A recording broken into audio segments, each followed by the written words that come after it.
الله وبركاته. إن الحمد لله نحمده ونستعينه ونستغفره ونعوذ بالله من شرور أنفسنا ومن سيئات أعمالنا. من يهده الله فلا مضل له ومن يضلله فلا هادي له. وأشهد أن لا إله إلا الله وحده لا شريك له. وأشهد أن محمدا عبده ورسوله. أما بعد فإن خير الحديث كتاب الله وخير الهدي هدي محمد صلى الله عليه وسلم وشر الأمور محدثاتها وكل محدثة بدعة وكل بدعة ضلالة وكل ضلالة في النار. أما بعد فأعوذ بالله من الشيطان الرجيم. يا أيها الذين آمنوا اتقوا الله حق تقاته ولا تموتن إلا وأنتم مسلمون. يا أيها الناس اتقوا ربكم الذي خلقكم من نفس واحدة وخلق منها زوجها وبث منهما رجالا كثيرا ونساء. واتقوا الله الذي تساءلون به والأرحام إن الله كان عليكم رقيبا. يا أيها الذين آمنوا اتقوا الله وقولوا قولا سديدا يصلح لكم أعمالكم ويغفر لكم ذنوبكم ومن يطع الله ورسوله فقد فاز فوزا عظيما. اليوم أكملت لكم دينكم وأتممت عليكم نعمتي ورضيت لكم الإسلام دينا. آج میں نے اپنا دین تمہارے لیے مکمل کر دیا ہے، اپنی نعمت کو تم پر پورا کر دیا ہے اور دین اسلام کو میں نے تمہارے لیے پسند فرمایا ہے. صدق اللہ العظیم وصدق رسولہ النبی الکریم. نحن على ذلك من الشاهدين والشاكرين والحمد لله رب العالمين. ہر قسم کی حمد و ثنا، کبریائی، بڑائی، اونچائی، بلندی، عظمت، رفعت اللہ وحدہ لا شریک کی ذات اقدس کے لیے ہے، جو اللہ تعالی پوری دنیا کا خالق ہے، مالک ہے، رازق ہے. یہ ساری دنیا، پوری کائنات اکیلے اللہ تعالیٰ نے بنائی ہے اور وہ اکیلا اس کو چلا رہا ہے. انگنت لا تعداد بے شمار درود و سلام اس ہستی پہ جو ہستی خاتم الانبیاء اور خاتم الرسل ہے. میرے محترم پیارے بھائیوں، قابل احترام دوستوں، بزرگوں، دی ساتھیوں، آپ بھائی پچھلے خطبات جمعہ المبارک میں حج کی تاریخ کیسے شروع ہوئی، کن حالات سے گزرتے ہوئے ہمارے تک پہنچی، اللہ کے پیارے خلیل حضرت ابراہیم علیہ السلام کی سیرت مبارکہ، ان کے حالات زندگی تفصیلاً آپ سنیں. اور حج کرنے کا مصنون طریقہ اور اسی طریقے سے اللہ کے نبی علیہ الصلوۃ والسلام میدان عرفات میں عرفہ کے دن جو آپ نے خطبہ ارشاد فرمایا، جس کو خطبہ حجۃ الوداع کہا جاتا ہے، وہ آپ نے تفصیلاً سنا۔ خطبہ کے اندر جو باتیں آپ نے ارشاد فرمائی،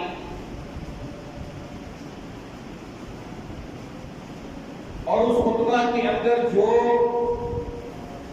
مضمون آپ نے بیان کیے،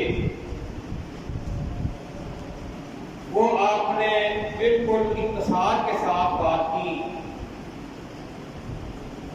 اس میں جو مضامین بیان کیے ہیں وہ انشاءاللہ آج ہم شروع کرتے ہیں اور اقدام خطبات کے اندر وہ چلیں گے۔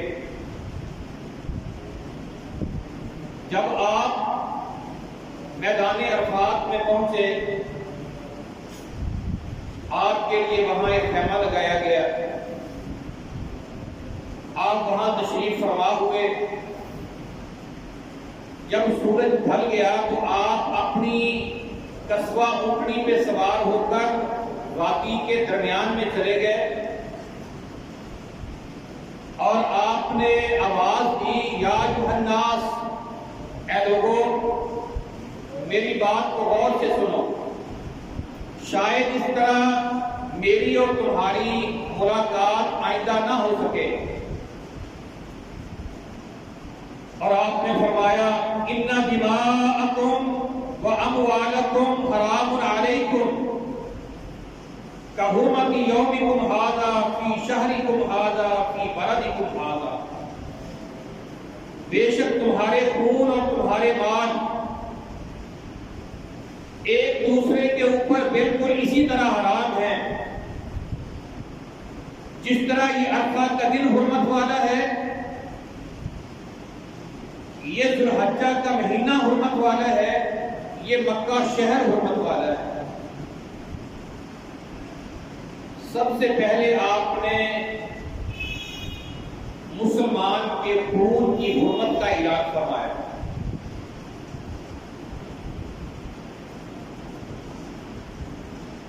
یعنی مسلمان کا خون ناحق بہانا یہ بالکل حرام ہے۔ مسلمان کے خون کی حفاظت کرنا ہمارے اوپر فرض ہے۔ اللہ تعالیٰ نے اس مسئلے کو قرآن مجید کے اندر سورہ النساء میں وضاحت کے ساتھ بیان فرمایا ہے۔ وَمَا كَانَ لِمُؤْمِنٍ أَن يَقْتُلَ مُؤْمِنًا إِلَّا خَطَأً،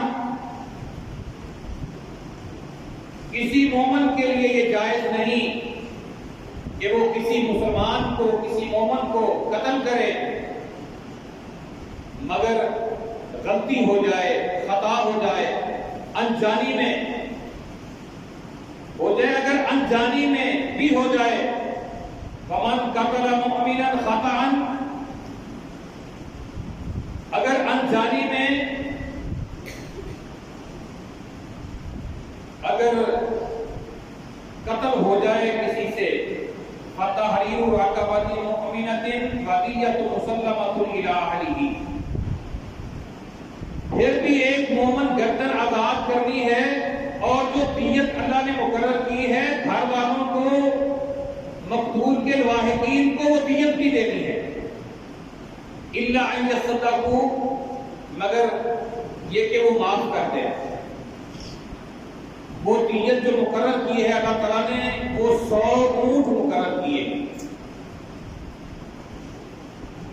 پھر وہ ورثاء جتنے میں وہ راضی ہو جائیں۔ یہ قتل خطا کی دیت ہے۔ قتل خطا یہ ہے کہ آپ کسی شکار کر رہے ہیں، کسی جانور کو فائر کرنے لگے ہیں، جھاڑی کی دوسری دوسری جانب کوئی بندہ بیٹھا ہے آپ کو پتہ ہی نہیں. ڈرائیور کی سیٹ پہ بیٹھا ہے, نیچے کوئی بچہ کھیل رہا تھا, اس کو پتہ ہی نہیں, اس نے بس چلا دی, اس نے فائر کر دیا, وہ بندے کو فائر لگ گیا, وہ کہے مجھے تو پتہ ہی نہیں. یہ قتل خطا ہے. دیت اس میں بھی دینی پڑے گی. ایک مسلمان گردن بھی آزاد کرنی پڑے گی.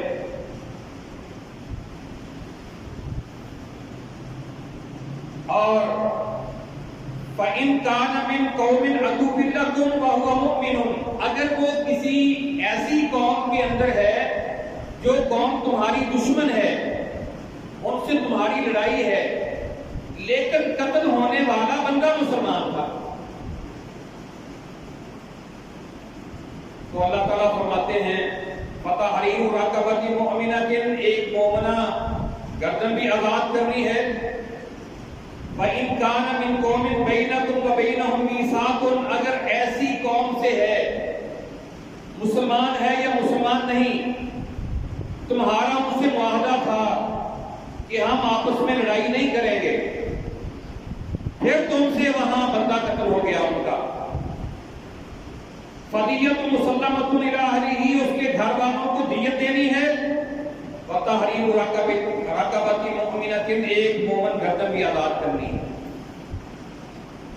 فَمَن لَّمْ يَجِدْ فَصِيَامُ شَهْرَيْنِ مُتَتَابِعَيْنِ تَوْبَةً مِّنَ اللَّهِ, اگر دیت نہیں دے سکتا, گردن آزاد نہیں کر سکتا, تو 2 مہینے کے پیدر پیر روزے رکھنے ہیں. اگر آخری روزہ بھی رہ گیا تو دوبارہ پھر سارے رکھنے پڑیں گے, پھر اللہ سے معافی ملے گی.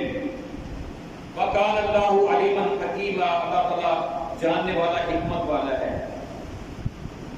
یہ قتل خطا کے بارے میں اللہ تعالیٰ بیان کر رہے ہیں. جان بوجھ کر کسی مسلمان کو قتل کرنے کا اسلام میں بالکل خبر نہیں. اللہ تعالیٰ فرماتے ہیں وَمَن يَقْتُلْ مُؤْمِنًا مُتَعَمِّدًا, جو کسی مسلمان کو جان بوجھ کے قتل کر دے, فَجَزَاؤُهُ جَهَنَّمُ, تو اس کی سزا تو جہنم ہے. خالداً فیہا, اس جہنم میں وہ ہمیشہ ہمیشہ رہے گا. وَغَضِبَ اللَّهُ عَلَيْهِ, اللہ کا اس کے اوپر غضب اور غصہ ہے. وَلَعَنَهُ, اللہ کی اس کے اوپر لعنت ہے. وَأَعَدَّ لَهُ عَذَابًا عَظِيمًا, اللہ نے اس کے لیے بہت بڑا عذاب تیار کیا. آپ اندازہ کریں اللہ تعالیٰ کو اس بندے کے اوپر کتنا غصہ ہے. 5 وعیدیں اللہ نے بیان کی ہے یہاں. پہلی کہ اس کی سزا جہنم ہے, اور دوسرا کہ وہ جہنم میں ہمیشہ ہمیشہ رہے گا, اور تیسرا کہ اس کے اوپر اللہ تعالیٰ کا غضب اور غصہ ہے, اور چوتھا کہ اس کے اوپر اللہ کی لعنت برستی ہے, اور 5واں کہ اللہ نے اس کے لیے جو عذاب تیار کیا ہے وہ بہت بڑا عذاب. میرے محترم پیارے بھائیوں, جان بوجھ کر قتل کرنا اتنا بڑا گناہ ہے. اللہ تعالیٰ نے قرآن مجید میں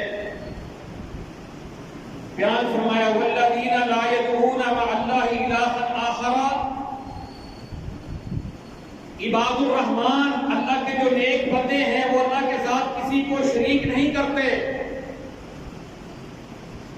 وَلَا يَقْتُلُونَ النَّفْسَ الَّتِي حَرَّمَ اللَّهُ إِلَّا بِالْحَقِّ, اور نہ ہی ناحق کسی کو قتل کرتے ہیں جن کو قتل کرنا اللہ نے حرام قرار دیا ہے. مسلمان کو قتل کرنا اللہ نے حرام قرار دیا ہے. قُلْ تَعَالَوْا أَتْلُوا مَا حَرَّمَ رَبُّكُمْ عَلَيْكُمْ, اے میرے پیغمبر ان سے کہو کہ آؤ میں تمہیں بتاؤں تمہارے اللہ نے تمہارے اوپر کیا حرام کیا ہے.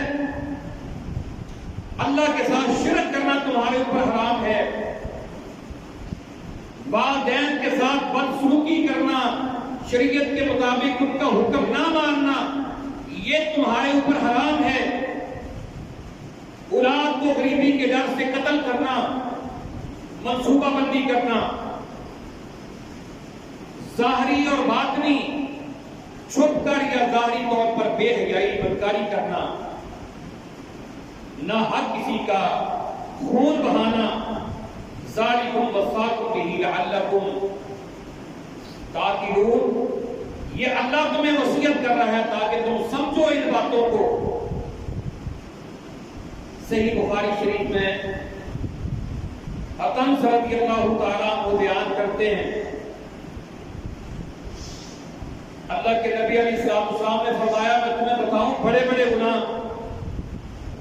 صحابہ نے عرض کی اللہ کے پیارے حبیب آپ ہمیں بتائیں۔ آپ نے فرمایا سب سے بڑا گناہ یہ ہے کہ اللہ کے ساتھ شرک کرنا۔ دوسرا آپ نے فرمایا کہ کسی کو ناحق قتل کرنا، والدین کی نافرمانی کرنا،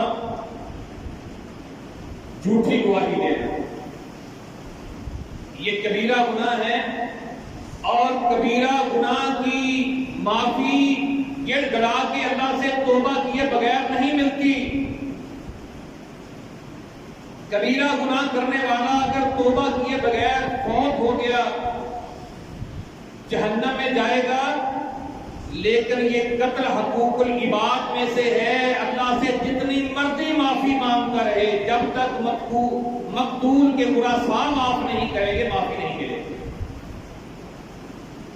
معافی نہیں ملے گی۔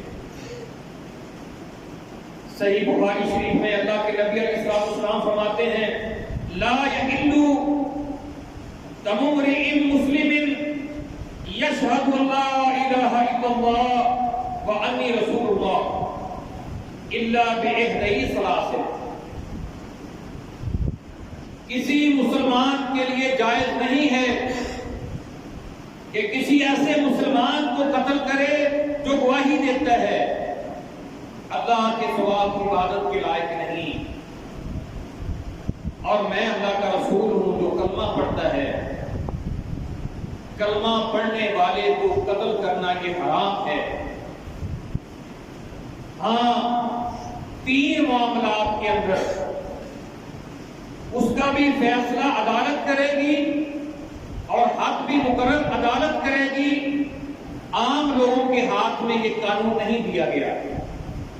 السیب الزانی، شادی شدہ ہونے کے باوجود پھر بدکاری کرتا ہے، پھر زنا کرتا ہے، اس کے لیے حکم ہے عدالت حد قائم کرے گی، آدھا زمین میں گاڑ کر مسلمانوں کی ایک جماعت وہاں حاضر ہو، پتھر مار مار کے اس کو ختم کر دیں، ساری دنیا کے لیے وہ عبرت بن جائے کہ ایسے غلیظ اور گندے انسان کو معاشرے میں زندہ رہنے کی اجازت نہیں، جو عزتوں کا ڈاکو ہے۔ اور دوسرا النفس بالنفس، جو کسی کو قتل کرتا ہے مقتول کے قصاص میں اس کو قتل کیا جائے گا، یہ بھی عدالت فیصلہ کرے گی، شواہد مقرر کرے گی، تحقیقات کرے گی، پھر اس کے اوپر جو ہے سزائے موت سنائی جائے گی۔ والتارک لدینہ، مرتد ہو جانے والا مسلمان ہو کر پھر اسلام چھوڑ کر عیسائی، یہودی، غیر مسلم ہو جاتا ہے، وہ مرتد ہے اور وہ واجب القتل ہے، یہ بھی فیصلہ عدالت کرے گا۔ اس کی ارتداد کو ثابت کیا جائے گا، وہ اقرار جرم کرے گا، پھر اس کے اوپر حد نافذ ہوگی اور اس کی گردن اڑائی جائے گی۔ تو میرے بھائیوں، کسی مسلمان کو قتل کرنا اتنا بڑا گناہ ہے، اس کا اندازہ آپ اس حدیث سے لگائیں۔ حضرت براء بن عازب رضی اللہ تعالیٰ عنہ کہتے ہیں رسول اللہ صلی اللہ علیہ وسلم نے فرمایا لَزَوَالُ الدُّنْيَا أَحْوَنُ عَلَى اللَّهِ مِنْ قَتْلِ مُؤْمِنٍ بِغَيْرِ حَقٍ۔ صحیح ابن ماجہ اور صحیح ترمذی میں علامہ شیخ البانی نے تحقیق کے بعد اس کو صحیح قرار دیا ہے۔ اللہ تعالیٰ کے ہاں اس ساری دنیا کا خاتمہ یہ ہلکا ہے اس سے کہ کسی مسلمان کو ناجائز قتل کر دیا جائے. اللہ کے ہاں اخوانوں یہ ہلکی بات ہے کہ ساری دنیا اللہ ختم کر دے. اس سے ہلکی بات ہے کہ کسی مسلمان کو ناحق قتل کر دیا جائے. اللہ کے ہاں ایک مسلمان کی عزت و تقریب بیت اللہ سے زیادہ ہے. اور آپ نے یہ فرما دیا مسلمان کیسا بھی گنہگار کیوں نہ ہو, کلمہ پڑھتا ہے, اس کے کلمے کی قدر کرنی ہے, اس کے اوپر ہاتھ نہیں اٹھانا. یہاں تک فرما دیا من حمل علیہ الصلاۃ فلیس منا, جس نے کسی مسلمان کی طرف کوئی ہتھیار سیدھا کر لیا اس کا بھی ہمارے ساتھ کوئی تعلق نہیں, اسلام سے اس کا کوئی تعلق نہیں. اس لیے میرے بھائیوں مذاق کے اندر بھی کسی کی طرف کوئی چھری, چاقو, پسٹل, کوئی چیز, بندوق, مذاق میں بھی کسی مسلمان کی طرف سیدھا نہیں کرتا, یہ حرام ہے. ہماری یہ چیزیں ان کے خلاف اٹھیں گی جو اللہ کے دشمن ہیں, اللہ کے سونے پیغمبر کے دشمن ہیں, اللہ کی کتاب قرآن مجید کے دشمن ہیں, اللہ کے دین اسلام کے دشمن ہیں. اور پھر اس دشمنی کے اندر اپنی زبان کھولتے ہیں, اللہ کی حرمت کو پامال کرتے ہیں, اللہ کے سونے پیغمبر کی حرمت کو پامال کرتے ہیں, اللہ کے قرآن کی حرمت کو پامال کرتے ہیں, مسلمانوں پہ ظلم و زیادتیاں کرتے ہیں, مقابلے کے اندر آتے ہیں. ان کے لیے ہمیں حکم ہے کہ قاتلوہم حتی لا تکون فتنہ, اب تم ان کو ختم کر دو, اب کوئی کفر و شرک کا اور ظلم کا فتنہ باقی نہ رہے, زمین پہ امن قائم ہو. ان کافروں کو, میرے باغیوں کو میری زمین کے اوپر زندہ رہنے کی اجازت نہیں. اگر وہ زندہ رہنا چاہتے ہیں وہ مسلمانوں پہ زمین کا کرایہ دیں گے, جزیہ دیں گے, خراج دیں گے, پھر ان کو زندہ رہنے کی اجازت ملے گی. مسلمان جو مسلمان کے اوپر ہتھیار اٹھاتا ہے وہ اپنے کرنے کی فکر کرے, یہ جائز نہیں. محترم پیارے بھائیوں, اسی طرح حضرت ابو سعید خدری رضی اللہ تعالیٰ عنہ اور حضرت ابو ہریرہ رضی اللہ تعالیٰ عنہ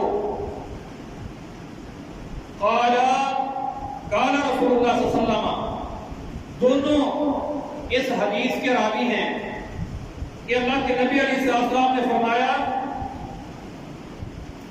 قال اللہ تعالی, اللہ کے سنے پیغمبر جس حدیث کو قال اللہ تعالی کہہ کے بیان کریں اس کو حدیث قدسی کہتے ہیں.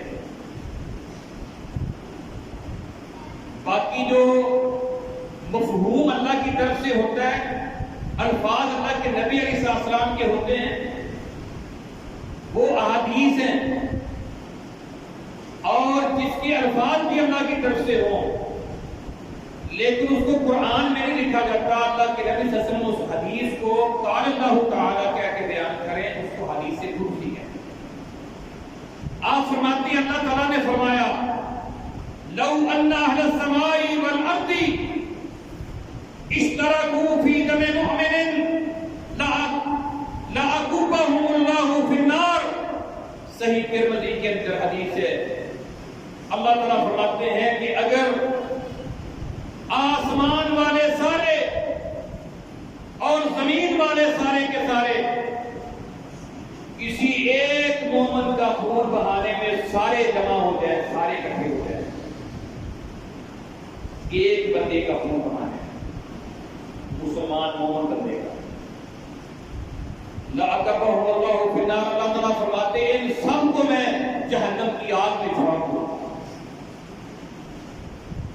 آسمانوں میں رہنے والے فرشتے، زمین میں بسنے والے انسان ہیں، جنات ہیں، سارے آسمانوں والے، سارے زمین والے، کسی ایک مومن کے قتل میں سارے اکٹھے ہوں، اللہ فرماتے ہیں اس ایک مومن کے بدلے میں سارے آسمان والوں کو اور سارے زمین والوں کو میں جہنم کی آگ میں جھونک دوں۔ اتنا بڑا مسئلہ ہے۔ اللہ اکبر کبیرہ، آئے دن لڑائی جھگڑے، آئے دن قتل و غارت، چھوٹی چھوٹی سی بات کے اوپر لڑائی جھگڑے، برادریوں کے اندر، معاشروں کے اندر، محلوں کے اندر، شہروں کے اندر، پارٹیوں کی بنیاد پر، زمینوں کی بنیاد پر، لین دین کے معاملے کے بنیاد کے اوپر، یہ جہالت ہے۔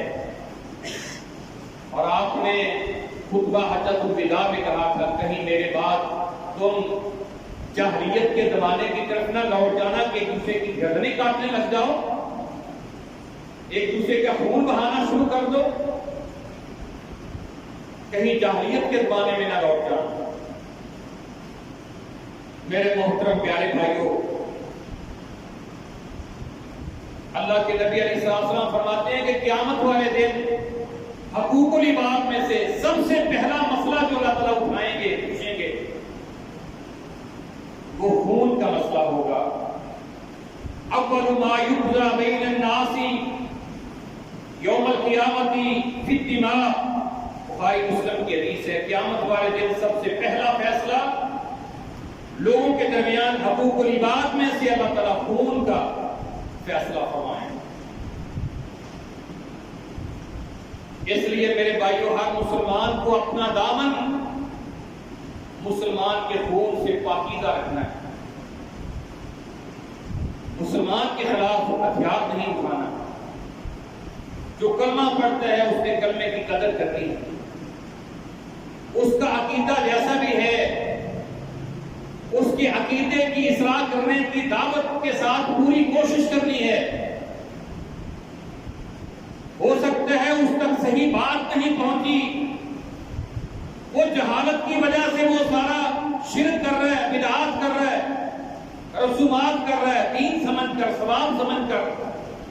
ہماری کمزوری ہے، ہم اس تک صحیح دعوت کو نہیں پہنچا پائے۔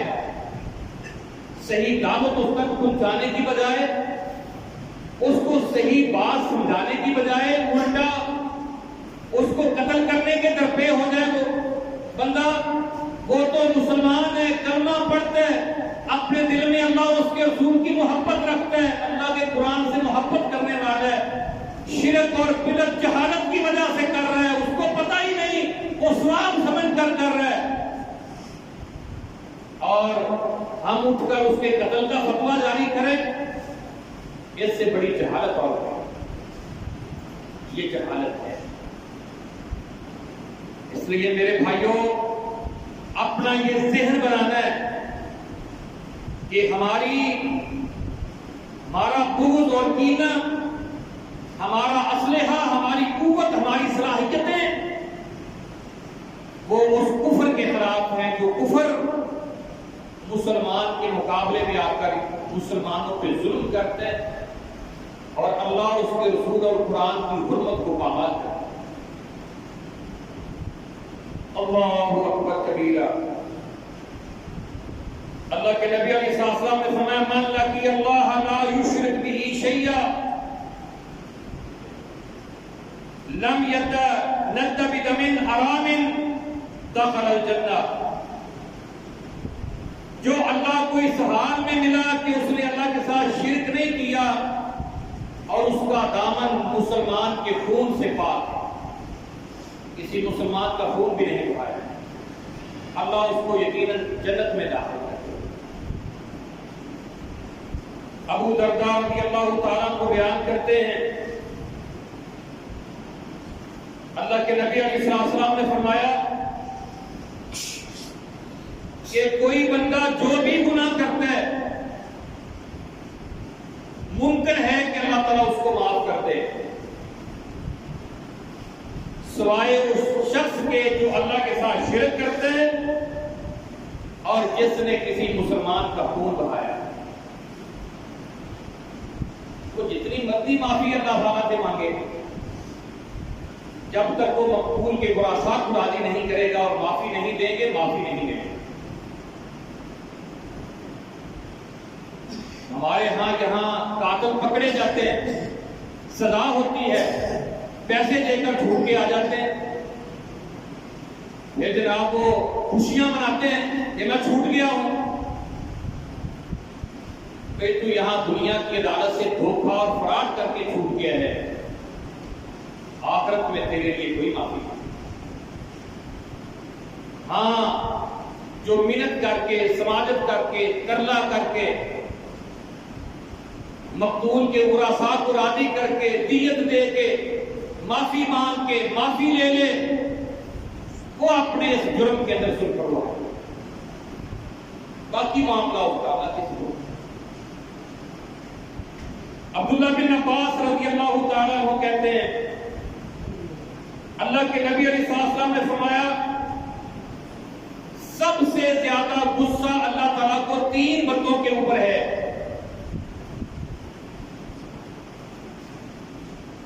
ایک وہ بندہ جو حرم کے اندر بے دینی پھیلاتا ہے، وہ حج کرنے کے لیے گیا، عمرہ کرنے کے لیے گیا، جو توحید کے مرکز میں پہنچ گیا وہاں جا کے شرک کرتا ہے، وہاں جا کر بدعت کرتا ہے، وہاں شرک و بدعت کی دعوت دیتا ہے، اس کے اوپر اللہ کو بہت زیادہ غصہ ہے کہ ہم مکے تو کہتے ہیں اجاڑ ہی ہے نا، تجھے یہاں آ کر بھی سمجھ نہیں آئی، یہاں آ کر بھی تجھے حیا نہیں آیا، اور یہاں آ کر تو شرک کرنے سے اور بدعت کرنے سے باز نہیں آیا۔ دوسرا وہ بندہ اسلام لانے کے بعد، مسلمان ہونے کے بعد جاہلیت کے طریقے پسند کرتا ہے مسلمان، شادی ہندوؤں کی رسم مہندی کے بغیر سجتی نہیں ہے مسلمان، جینے مرنے کے اوپر ہندوؤں کی رسمیں اختیار کر رہا ہے مسلمان، لیکن اس کو کافروں کی چیزیں پسند ہے، ان کے طور طریقے پسند کرتا ہے۔ اور تیسرا وہ شخص جو ناحق کسی مسلمان کا خون بہاتا ہے۔ بخاری شریف کی حدیث ہے، اللہ تعالیٰ کو ان 3 بندوں کے ساتھ بہت زیادہ غصہ ہے۔ عبداللہ بن عباس رضی اللہ تعالیٰ عنہ کہتے ہیں کہ ان سے، عبداللہ بن عباس رضی اللہ تعالیٰ عنہ سے ایک شخص کے بارے میں سوال کیا گیا، یہ اللہ کے نبی صلی اللہ علیہ وسلم کے چچا عباس کے بیٹے عبداللہ بڑے جلیل القدر صحابی، بڑی احادیث کے راوی ہیں، ان سے کسی نے پوچھا، آ کر سوال کیا، جس نے کسی ایک مسلمان کو جان بوجھ کے قتل کر دیا ہو، پھر وہ اللہ سے توبہ کر لے، معافی مانگ لے، مومن بن جائے، نیک اعمال شروع کر دے،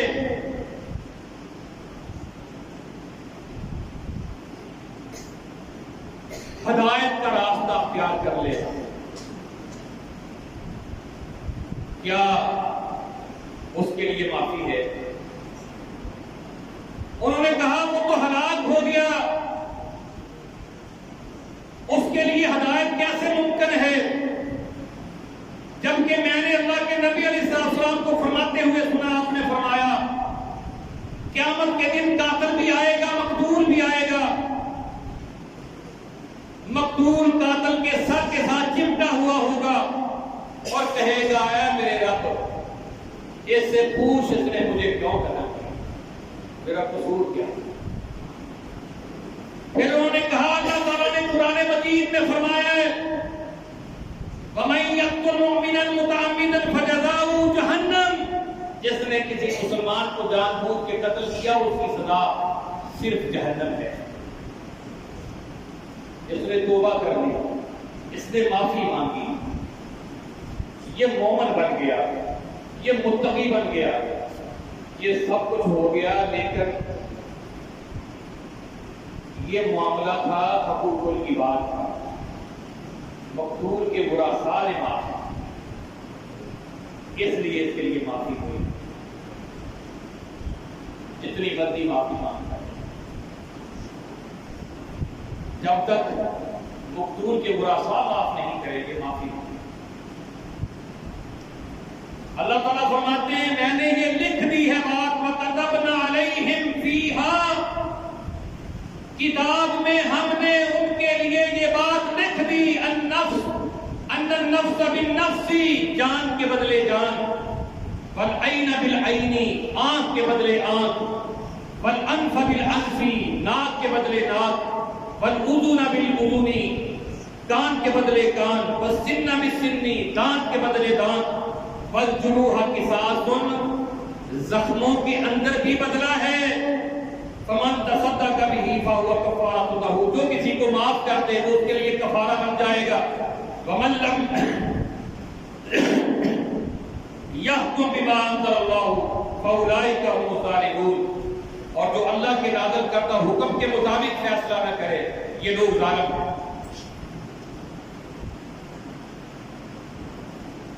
تو میرے بھائیوں، القنص رضی اللہ تعالیٰ کو بیان کرتے ہیں، ان کی پھوپھی نے القنص رضی اللہ تعالیٰ عنہ کی باپ کی بہن، ان کی پھوپھی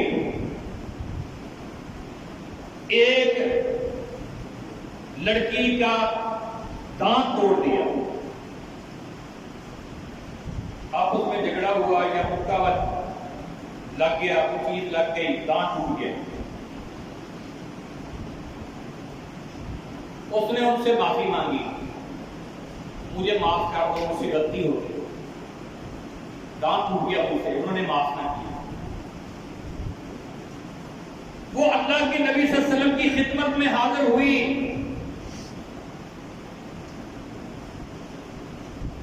آ کر آپ کو یہ واقعہ سنایا اور یہ بھی کہا کہ میں نے معافی مانگی، انہوں نے مجھے معاف نہیں کیا۔ یہ ہوگا ذہن میں شاید آپ مجھے معاف کر دیں، آپ نے کہا مجھے قصاص دینا ہوگا، بدلہ دینا،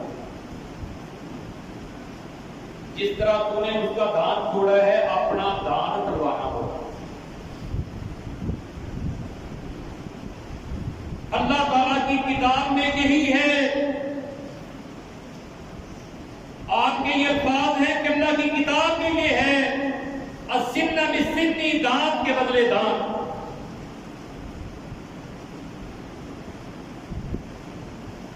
اس کی برادری کہنے لگی ہم اللہ کی قسم اٹھا کر کہتے ہیں اس کا دانت نہیں توڑا جائے گا، ہم نہیں توڑنے دیں گے۔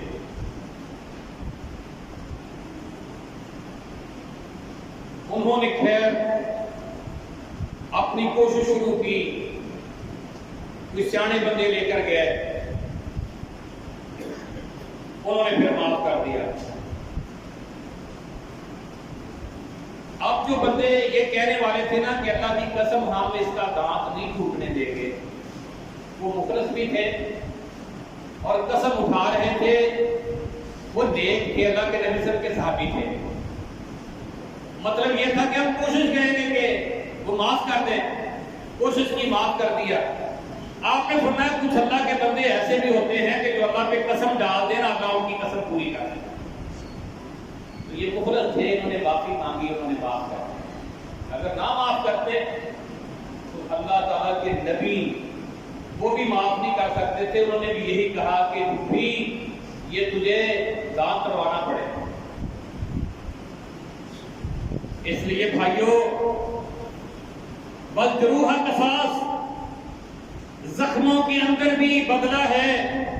عبداللہ بن عمر رضی اللہ تعالیٰ عنہ بیان کرتے ہیں، ایک شخص نے دوسرے شخص کے گھٹنے کے اوپر سینگ، یہ سینگ ٹوٹا ہوا تھا، اوپر سے اتر جاتا ہے یہ کھول سینگ کا، سینگ مارا اس کے گھٹنے کے اوپر، گھٹنا زخمی کر دیا۔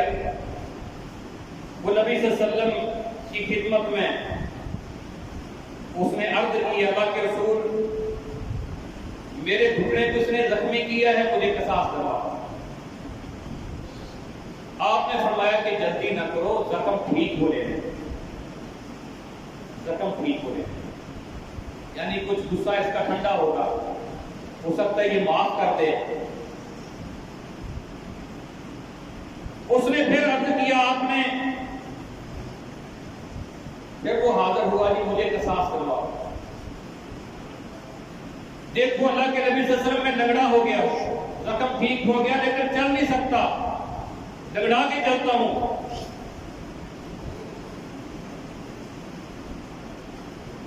آپ نے فرمایا زخم کا قصاص اس وقت تک ہے اس وقت تک نہ لیا جائے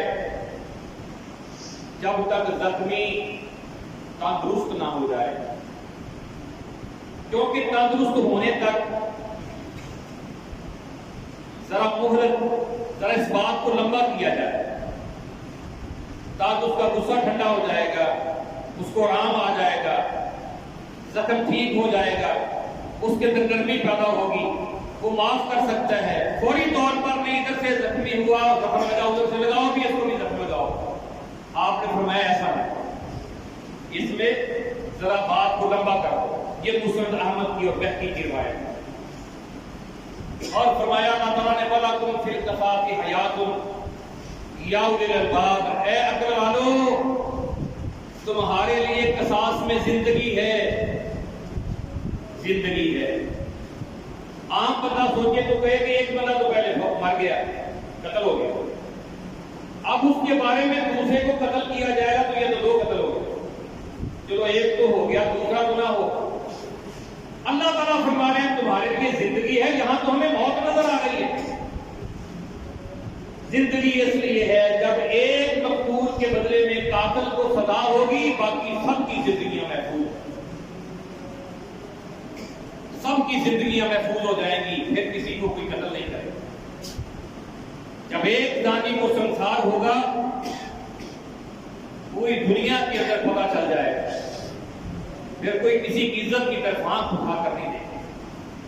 جب ایک چور کا ہاتھ کاٹ کر ہاتھ اس کے گلے میں داخل کر کے بازاروں میں دکھایا جائے گا یہ چور ہے ہاتھ کٹا ہوا اس کی گردن میں ہے پھر کسی کی کوئی چیز چوری کرنے کی ضرورت نہیں. وہ بڑی تو رہے گی بازار میں کل سڑ تو جا سکتی ہے اٹھائے گا کوئی. میرے بھائیوں یہ حدود و تعمیرات اللہ نے جو مقرر کی ہیں اللہ کی قسم اس کے اندر زندگی ہے اس کے اندر حقوق ہیں اس کے اندر حفاظت ہے اس کے اندر امن اور سکون ہے اس میں عزتیں محفوظ ہیں مال محفوظ ہے ایمان محفوظ ہے. جب یہ حقوق و تعمیرات نہیں ہوتی تو پھر امن و سکون بھی ختم ہو جاتا ہے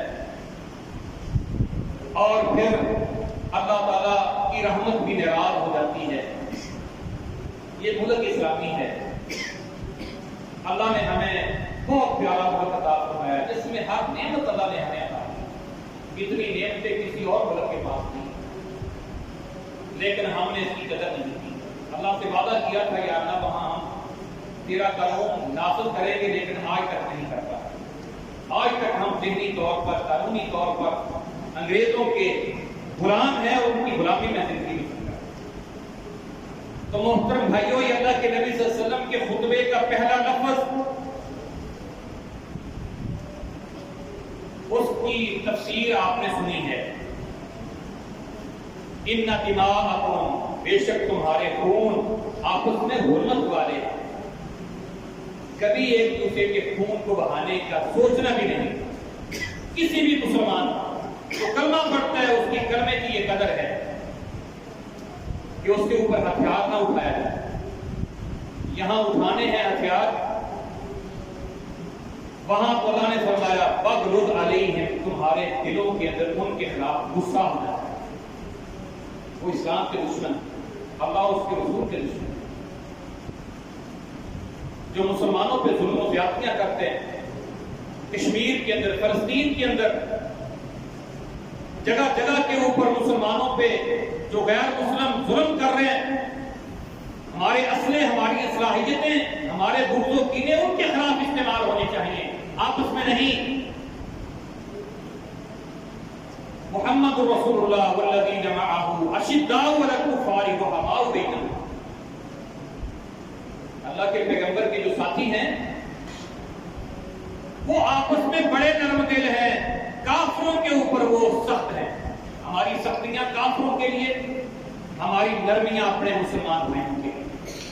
عقیدے کی کمزوریوں کو ہم نے دور کرنا ہے پیاری دعوت کے ساتھ، حسن سلوک کے ساتھ۔ اصل بات وہاں تک پہنچانی ہے، ان کو سمجھانا ہے۔ ہمارے عزیز ہیں، رشتے دار ہیں، محلے دار، پتہ نہیں ان کو، وہ شرک و بدعات عوام سمجھ کے کر رہے ہیں۔